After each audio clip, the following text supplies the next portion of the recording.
اللہ سبحانہ و تعالیٰ نے انسان کو اختیار دے کر اس دنیا میں بھیجا ہے. آپ کو اختیار ہے کہ آپ اچھا کام کریں یا برا کام کریں. دنیا میں آپ کو روکا قانون سازی کے ذریعے جاتا ہے، مگر آخرت میں اس کا اصل حساب کتاب ہوگا. اگر دنیا میں سزا نہیں ہوتی تو آخرت میں سزا ہوگی. لیکن عام طور پر قانون سازی کا مقصد، خصوصاً فوجداری قانون سازی کا مقصد یہ ہے کہ دنیا میں کوئی شخص جرائم کرائم کرے تو اس کو قانون بنا کر سزا دی جاتی ہے. کیونکہ انسان کے اندر دونوں مادے پائے جاتے ہیں. اچھا کام کریں تو اچھے نتائج، برے کام کریں تو برے کام کا برا انجام، یعنی سزا بھی ہے دنیا آخرت دونوں جہاں میں سزا.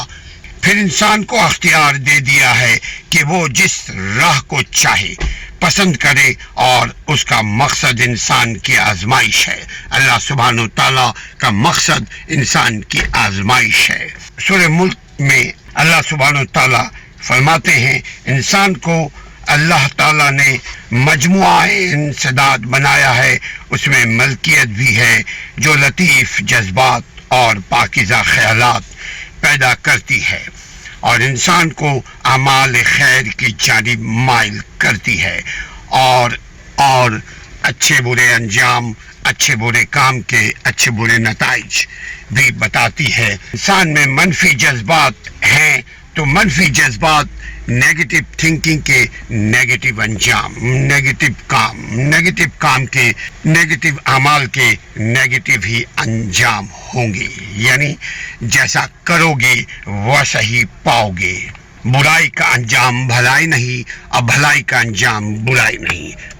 اسلامی فوجداری قانون سازی کے ذریعے مسلم معاشرے کی مثبت مفادات کا نہ صرف تحفظ کیا جاتا ہے، جب ان کی برتری قائم رکھی جاتی ہے.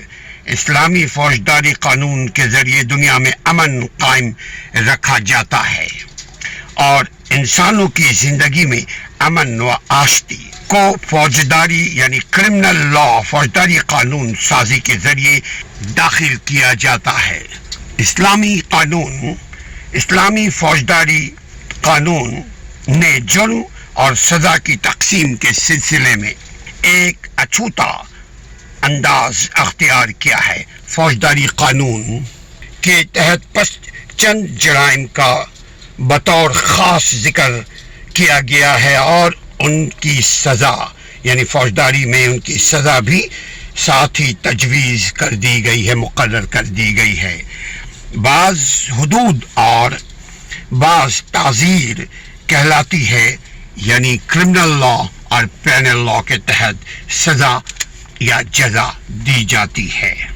اس کے علاوہ فوجداری قانون کا بیشتر حصہ حکومت اور عدالتوں پر چھوڑ دیا گیا ہے کہ وہ ہر فوجداری جرم کے لیے مناسب فوجداری سزا تجویز کرے، جن کو تعزیر کا نام دیا گیا ہے.